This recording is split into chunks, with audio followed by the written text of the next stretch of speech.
We begin with a quote from Henry Halley where he summarizes chapters 9 through 12. In deep penitence and great earnestness, the people made a covenant. In view of all this, we are making a binding agreement, putting it in writing, and our leaders, our Levites, and our priests are affixing their seals to it. That should be they. They bound themselves to walk in God's law. The wall was dedicated, and 1/10 of the population was brought into the city to live, and its government and temple services were organized. So that's a pretty good summary of what we've been seeing here in chapters 9 and 10. And as we move forward into 11, what we're really seeing here is further organization in much of chapter 12 as well, and also a historical record of what's happening here. So as we begin to dig into chapter 11, we see Nehemiah again records the names of various individuals and families which figured prominently in the post-exilic resettlement. And so he offers 3 reasons why he does this, why Nehemiah offers this. These lists serve to give honor to whom honor is due.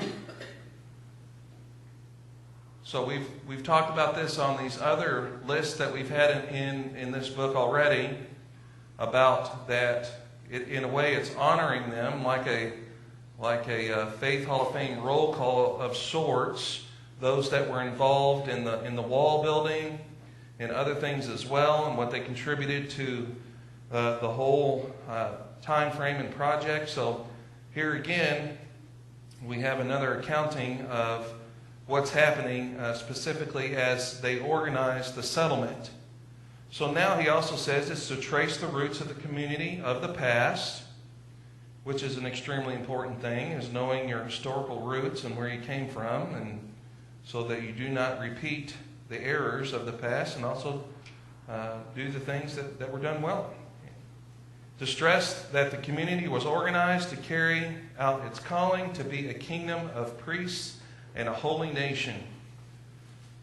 So we're going to see here that a lot of this is dedicated to the Levites and the priests, and all the other things that were done for that purpose of being a holy nation.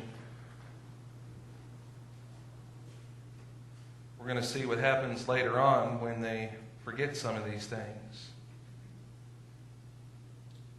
So we have some interesting features of Nehemiah 11 through 12:26, of this registry of prominent figures. It's a tally of those who came to live in Jerusalem.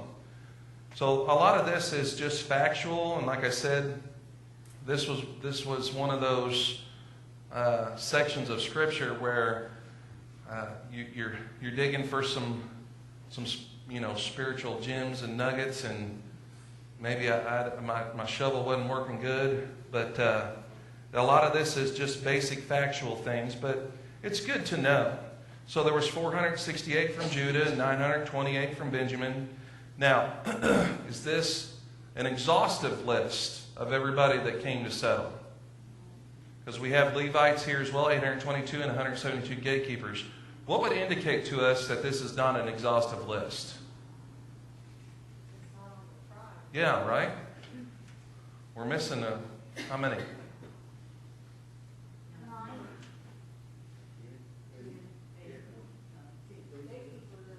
Yeah. So were the Levites?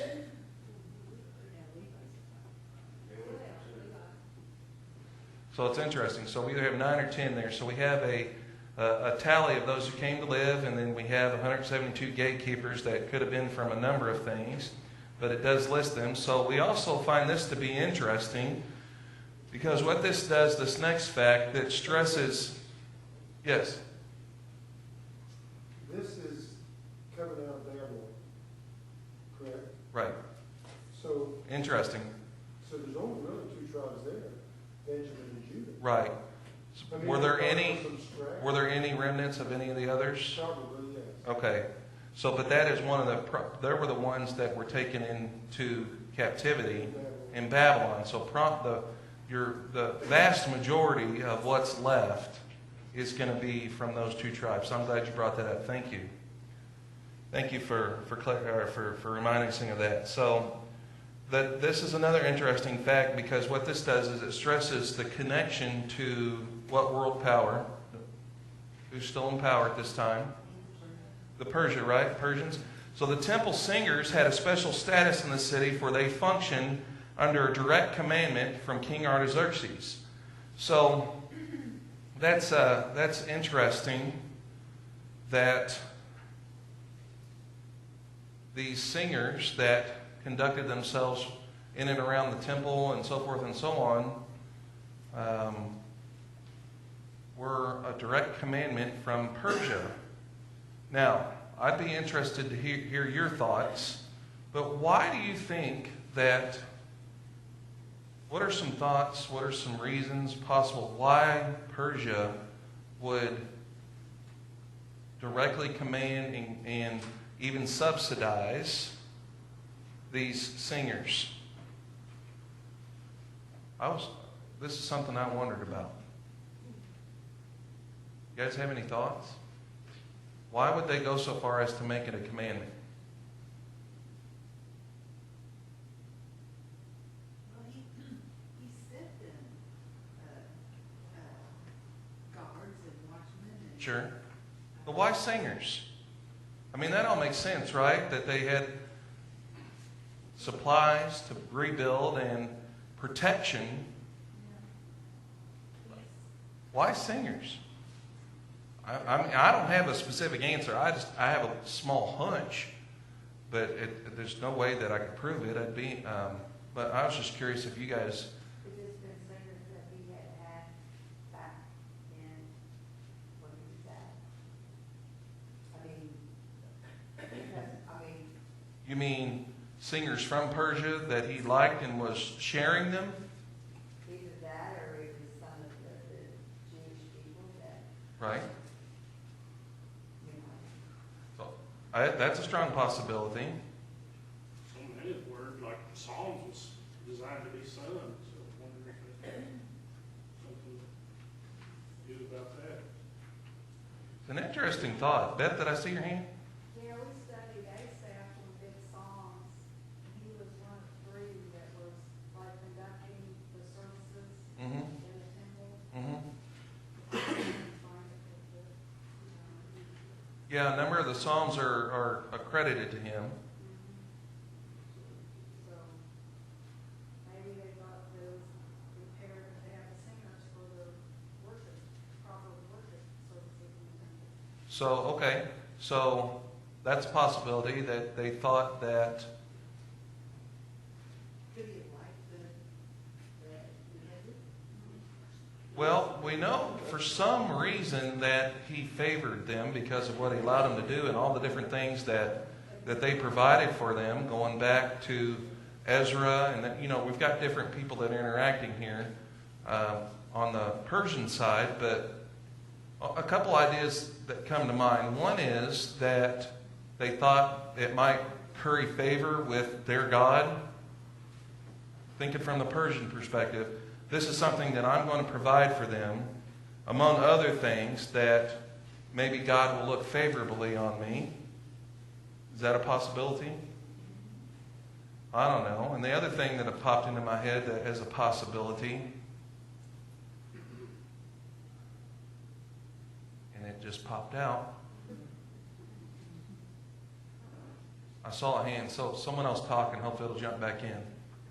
I just found that verse in First Chronicles. Okay, Can you read it? sure.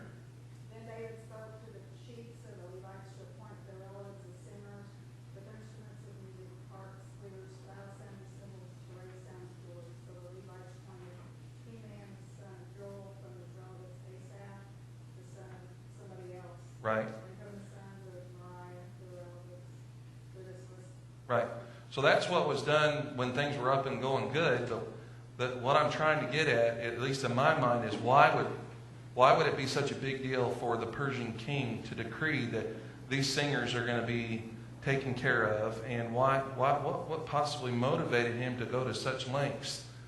To make them happy. They weren't as brutal as other. That's a possibility, to keep them to keep the people happy, and maybe it was like it was a way to keep them, maybe it was a way of engendering favor so that it was even from a control perspective, that if they feel like they've got some things that bring them back to their roots, that they're less likely to rebel. It's interesting. Maybe it was a tradition or a custom to have the singers and have them put aside. Yeah, I mean, it's tradition or custom from Persian. It could be, jump back in. It could be that the Persian culture valued music so much that they felt that it should be shared across all cultures. That's a possibility. Could be. Yeah, it could trace back to Esther, absolutely. Oh, good thought. Good thought. See, when we connect everything in its context, that really adds some layers. So an interesting thought. I mean, it really doesn't, in the big scheme of things, really matter. But it's just interesting to why he would command such specific things for the singers.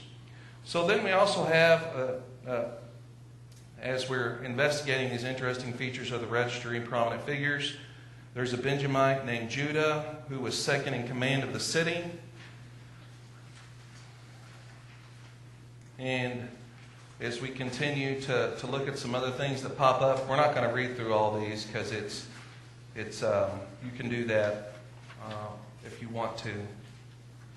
Not a whole lot really pops up other than factual things.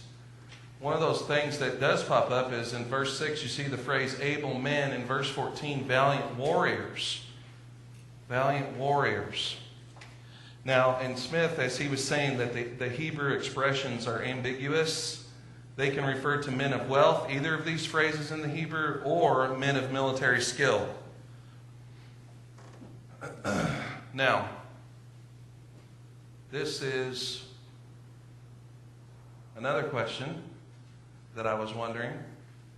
If they were valiant warriors, how could they have proven themselves as valiant warriors?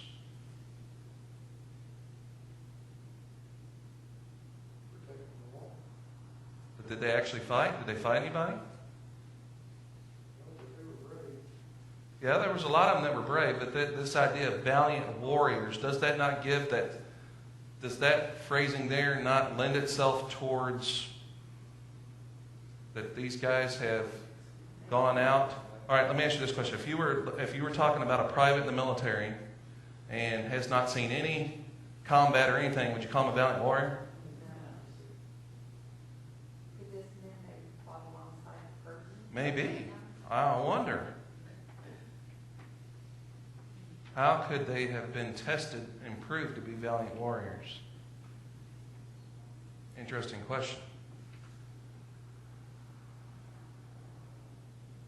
So, maybe either one of these could lend, if you look in the Hebrew, which in your Bibles there, many of you have the keyword study, that word valiant warrior, it can also mean men of great means, rich.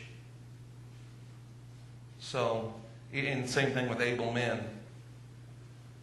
So, it's interesting to think. Now, being that I don't know that we have any historical evidence as if they could have proven themselves as valiant warriors in that time, it'd be interesting to really study that period of time and see if they did fight for Persia.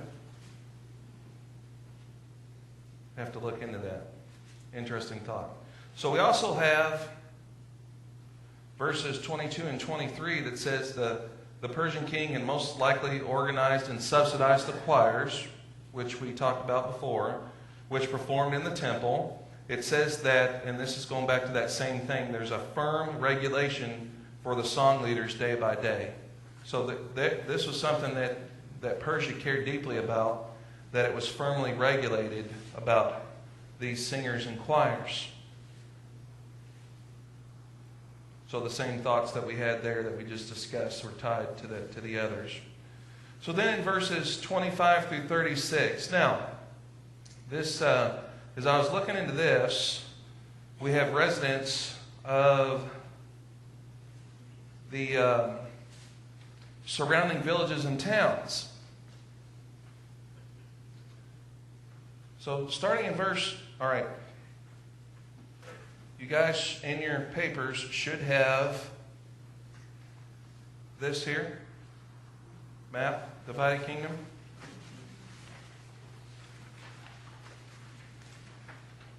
And so a lot of these names as they were coming up were familiar. And some of them weren't to me, like Beersheba, I'm familiar with that. Of course, Judah. But then you have all these other little things popping up, these names starting in verse 25. It says, "Now, as for the villages with their fields, some of the sons of Judah lived in Kirith Arba and its towns, and in Dibon and its towns, and in Jekabzeel and its villages, and in Jeshua, and so forth and so on." So we go see a lot of different names of places.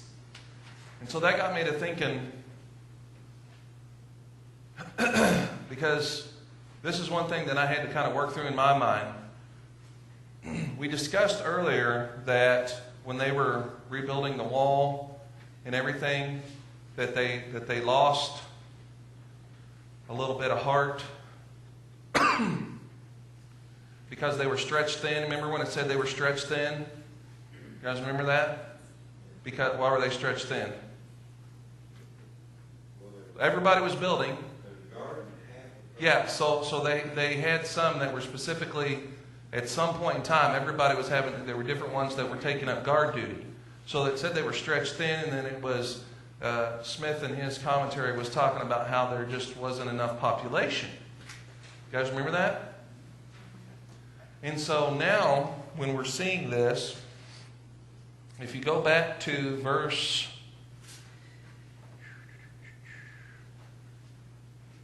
1 of chapter 11. Now the leaders of the people lived in Jerusalem. Okay, so this is the leaders. But the rest of the people cast lots to bring 1 out of 10 to live in Jerusalem. So either we've got more people coming back and living in the surrounding areas around Jerusalem, outside the walls, and now 1 in 10 is going to be able to go live in the actual city. So we've got an increase in population here, at least it seems, doesn't it? Because why not have everybody come in? So that got me thinking, well, there must be, with these places, so on your maps, you guys find Jerusalem. Okay, see the Dead Sea there kind of as a marker, and go the northwest corner of the Dead Sea, and you see Jerusalem there. Well, I was able to, out of this list here, locate, now all the places that are in this list are not on this map, but there was a number of them that were. So if you go north, all the way north, you see up there above the Sea of Galilee a place called Hazor. See that? That's one of the places in the list. Then come down to just north of Jerusalem, you see Ramah. You guys see that? What's that, Larry? Ah, Samuel. And then north of that, Bethel.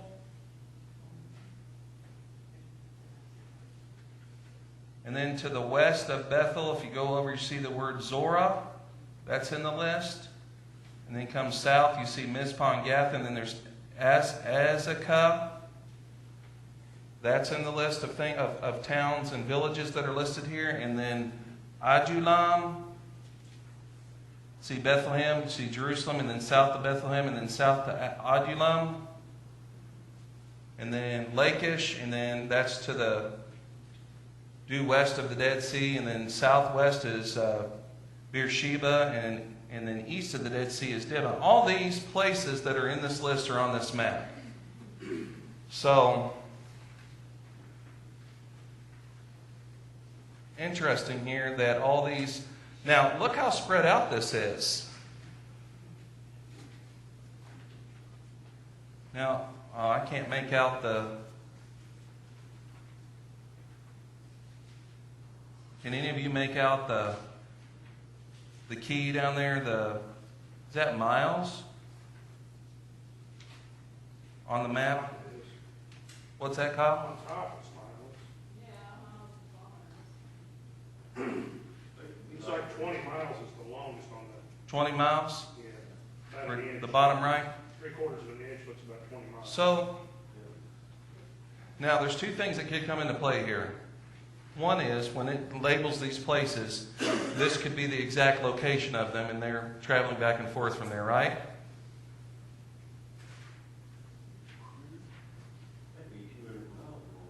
No. Where? Up to Hazor? Yeah, back to, From Jerusalem to Hazor, it wouldn't be 200 miles. maybe probably 100 maybe not. What are we saying this is down at the bottom? 20 miles, 30 miles. Yeah, this map here. I can't get my eyes to focus on that. 20, yeah. Okay. So 20 miles. So if you did that, 20, maybe 60 to 80 miles up there. Yep. No doubt. So anyway, one or two things could take place, because when you think about places like maps, have you guys ever been to Versailles?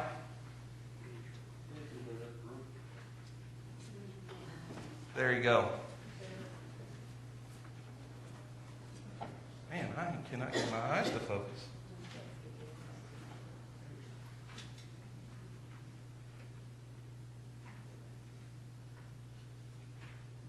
I drank a cup of Mountain Dew. Man.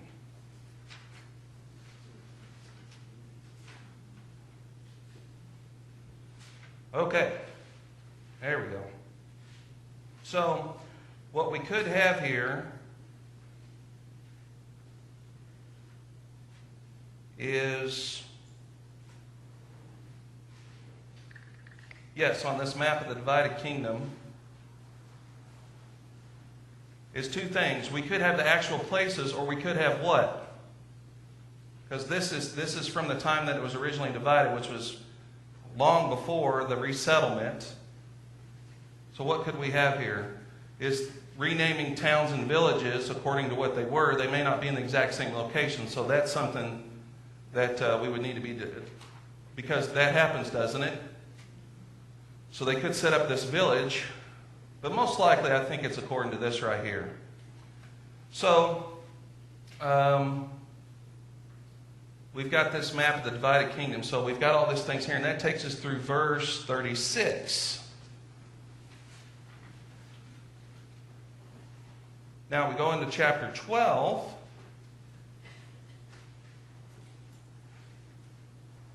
And this is, let's see.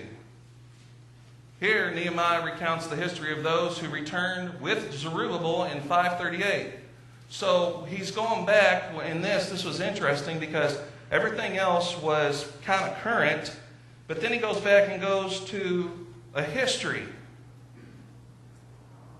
A history of those who returned with Zerubbabel, specifically the priests and Levites. And he also names Jeshua, who was the high priest, the first high priest after the return from captivity, that the list, now this list is not exhaustive, talking about the succession of high priests during this time.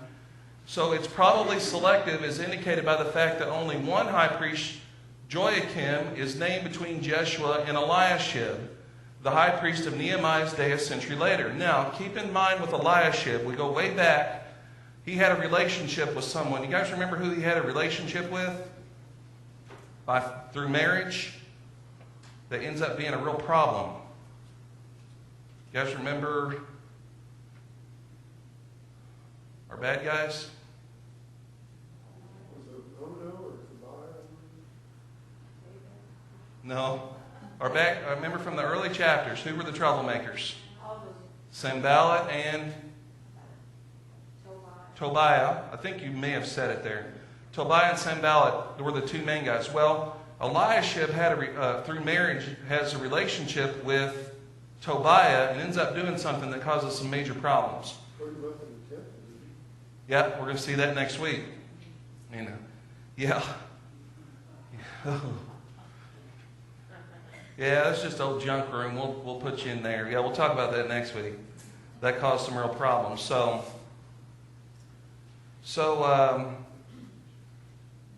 then, and that's in verses 1 through 11 of chapter 12, is that we have these things here, and primarily from Jeshua to Eliashib, and then in Nehemiah 12 through 26, we see an accounting of the second generation priestly families during the time of Joachim, and Levitical families in Nehemiah's day. In this section, the author stresses the musical ordinances set forth by David were carefully followed. So that, I believe, was,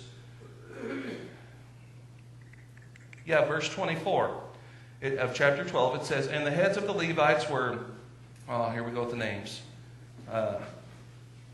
Hashabiah, Sherebiah, and Jeshua the son of Kadmiel, with their brothers opposite them, to praise and give thanks as prescribed by David, the man of God, division corresponding to division. So, Beth, what you read earlier is what David prescribed with the harps and lyres and all the different things that they were commanded to do. That was prescribed by David. So they were setting it back in order according to what David had done there. So that's an interesting thing that we see here. So, and they were very careful to make sure it was back to the way it was, which we would appreciate as Restoration Movement people. So they're trying to restore that. So that's pretty much just some features of these lists. Like I said, there's not a whole lot in there, but there is some things, some interesting things. So then we move on to an actual account of something that's happening here, and we have the dedication of the wall, beginning in verse 27. And so now they have done a number of things. They've had a number of festivals and celebrations and all these different things that they've done, but now they're doing something. They're dedicating the wall. Now, do you think that this was something that they were restoring? This dedication, was this done before?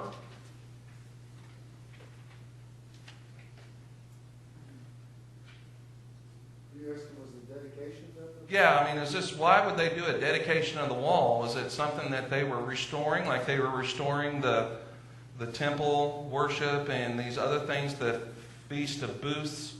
And was this something that was prescribed to do before? Or do you think it was something they decided to do as a little extra, a little celebration? What do you think? Have any thoughts on that? You think when it was originally done, that they had a dedication? This question just popped into my mind. I'll be honest, I don't know. So it'd be interesting to look up and see if when the original walls around Jerusalem were built, did they have a dedication? I don't recall reading one, but it'd be interesting to see. Now, it says that... The walls built forward, when they tore down, they rebuilt them? Yeah, these are rebuilt. Yeah, this is the rebuilding of the walls. So if you recall... So that's what dedication could be about, rebuilding the wall. Sure, yeah, there's... What's that? Does the Bible talk about the walls being built? I mean, Originally, it talks about Solomon building the temple and the palace. I don't recall... Didn't it, who lived there before them? That was the city before they lived in there.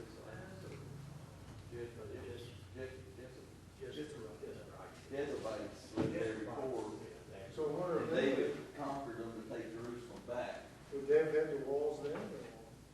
Yeah, there was walls then because Who he? David, when he came, he stopped ahead of it, or in the hillside, and circled it that way, and that was the city of David. And then he took all of Jerusalem at the same time. He set up the boundary above it, and that's the reason you got the bigger wall.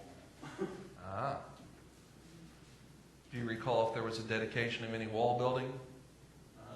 Didn't read anything about a dedication. Right, yeah. To my recollection, I'm not saying it's exhaustive, But I would say that this is something that they were doing as a little extra thing. That they were kind of celebrating what God had done through them and dedicating the wall to Him. So the Levites, it says that they were gathered together from all over, that this dedication be conducted properly. So when we say from all over, we have a little context now when it starts saying that where they gathered them from. Right? So this, at least for me, it was helpful to kind of see where they would be possibly saying. Now, it was mentioned in Doc Smith's book and other places that one of the reasons that they may have settled in those areas was that they were hoping that, again, that this might be Israel as a whole once again. Not just Jerusalem. Because at one time, was this not all part of, I don't know if we would call it the United Kingdom, but you know what I mean. Before it was, all Israel, right? In hopes of reestablishing Israel in that fashion is one of the reasons why they may have settled out into these areas, hoping that eventually God would give them that land back. As a whole, going all the way up, as you see, to above the Galilee and so forth. So, we have the Levites being gathered together from all over, that this dedication be conducted properly. And it says that they sang hymns of thanksgiving and songs accompanied by harps, cymbals, and lyres. Right? Is that lyres or lyres? Lyres? Thank you. Okay, and they also called in all the singers from all over, so they were multiple. Yes? I was just thinking, you talking about a dedication again, back to that. Well, now, since they have got the walls fortified, Mm-hmm. and it talks about, a 10 casting lots for one of 10 to go to the city. Right. And now they're being, it's like they've grown, and now they're ready to say, yes, we can handle this, anything that comes at us. Sure. Maybe that's the reason they dedicated the 10, showing that they've accomplished this feat. Could very well be. Could very well be. So they sang hymns of thanksgiving and songs, and then they also called the singers in to be part of this. So it says in this passage that the priests and Levites, they first purified themselves, then they purified the people, then the gates, and then the walls. Now, I'd be interested, I'm sure this is tied to some of the purification rituals that we find in Leviticus, but I wondered, it doesn't say specifically how they purified themselves, the people, the walls, and the gates. It'd be interesting to see how they did that. I'm sure it's similar to something that is listed as one of the purification rituals or that are described in Leviticus. Again, another thing that my mind wandered to. I wonder what that looked like. So, the highlight of that day was the walking of the walls. Now, the leaders of the people and the musicians were divided into two groups. One group was led by Ezra. Nehemiah followed the other. The groups started in opposite directions around the circuit of the wall. So, pretty much, this begins verse 31. Yes, and it says, Then I had the leaders of Judah come up on top of the wall, and I appointed two great choirs. The first proceeding to the right on top of the wall toward the refuse gate. Now, you see why I wanted you to have this. You guys remember this? So you can kind of see where that would have began. Again, we're trying to put things in historical context here. So the refuse gate was down near the bottom, wasn't it? Yep, on here it's called the dung gate. So if you look at the southwest corner of your map, right down here, I think I put the map in here. All right, we'll come back to the chart. So this is the map as a whole that you have. That gate's down here. Down here. So he's starting, the leaders of Judah come up on the top of the wall, to the right on top of the wall toward the refuse gate. And Hoshea and half of the leaders of Judah followed them, and some of the sons and so forth. It goes on. And in verse 37, and at the fountain gate they went directly up the steps of the city of David by the stairway of the wall above the house of David to the water gate on the east. So let's see, the fountain gate.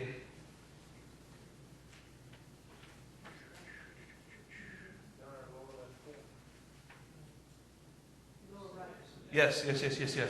So thank you. We're down here in this area. So let's go in this direction, and then the water gate comes up onto this side. I think that's up here, a little farther.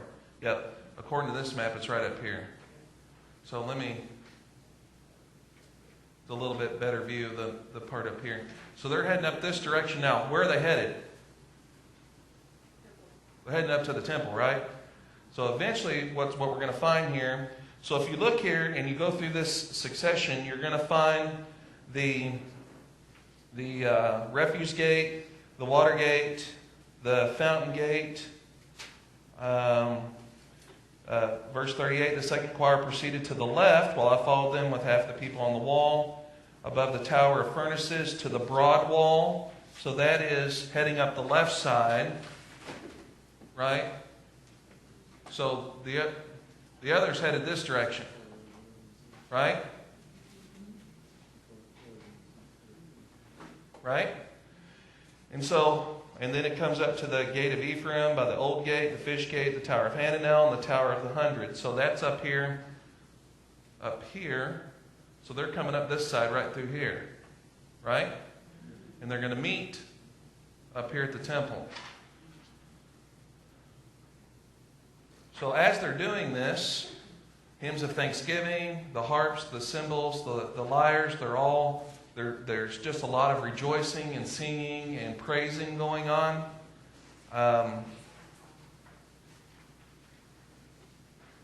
Now, backing up, this other chart that I provided you, kind of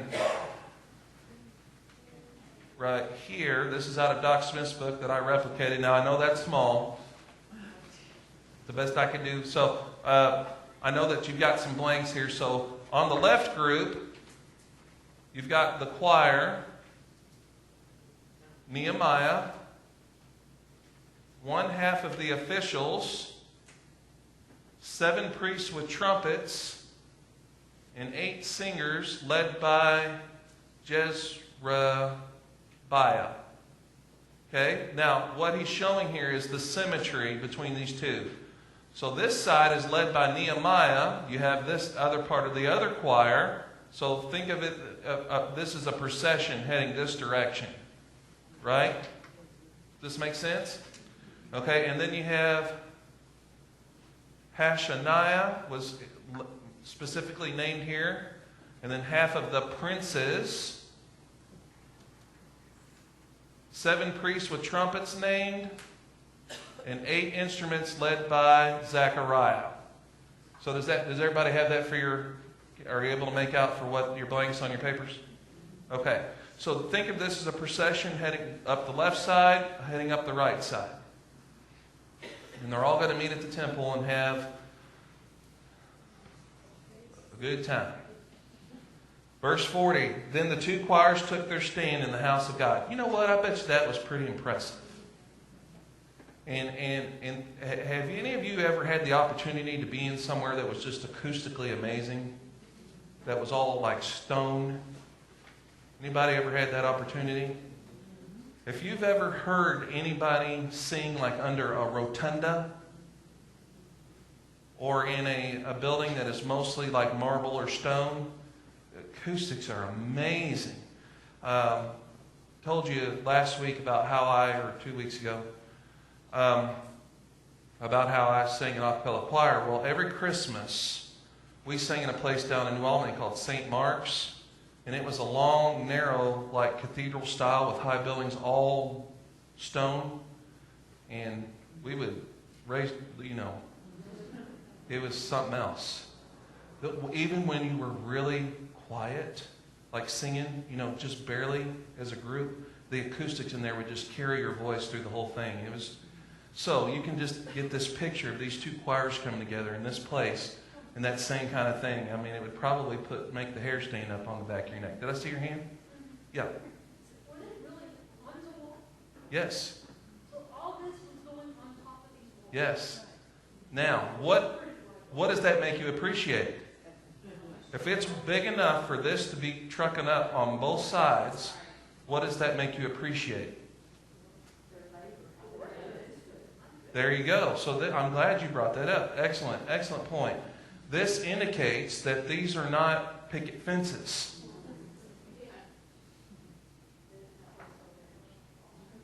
Wide enough for all this to take place and for them to march.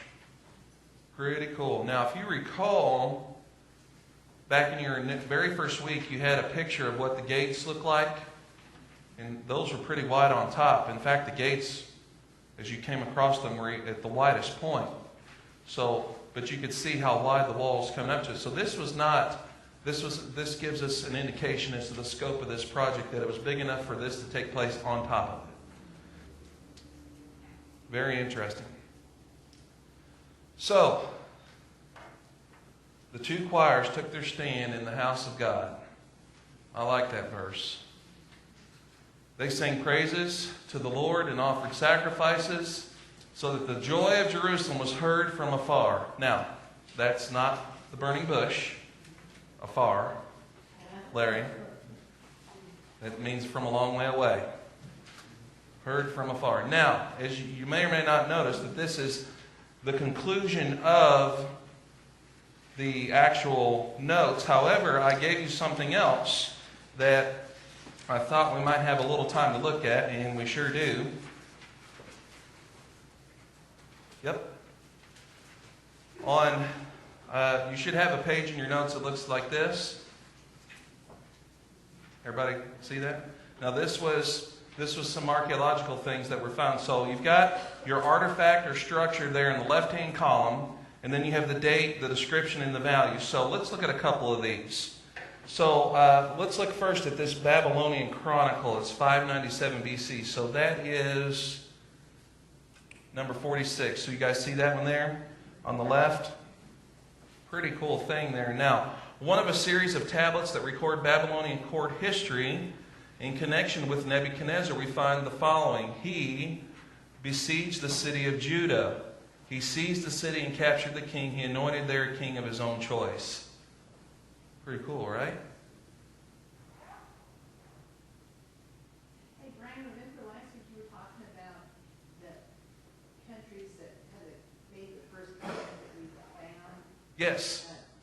Yes. It was on TV the next night. Really? Yes. The Hittites and the Egyptians? That picture that you had up, they had. Cool. Yeah.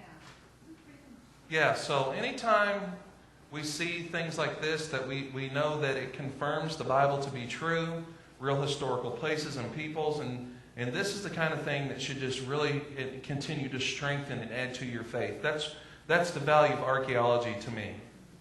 And so there's one coming up here that I just thought was really, really cool. Okay, so then we have Cyrus Cylinder.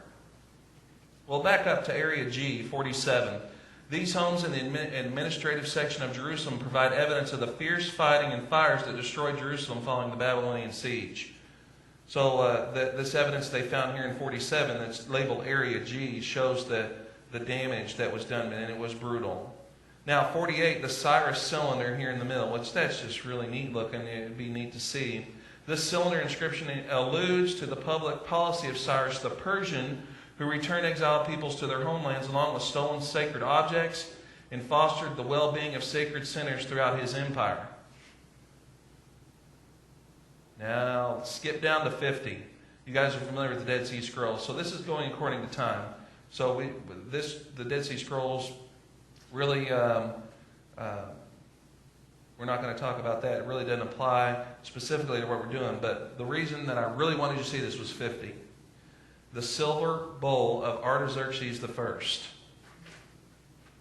Silver bowl that functioned as a wine-drinking vessel and is described with the name Artaxerxes.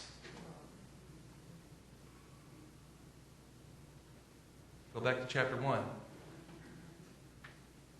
What did Nehemiah do? So it's likely that he handled that. That's pretty cool. says here, Nehemiah was among the court officials whose responsibility included bringing wine to King Artaxerxes. Or chapter 2, verse 1. Making this vessel Nehemiah may have touched. Making this a vessel Nehemiah may have touched. That's pretty neat.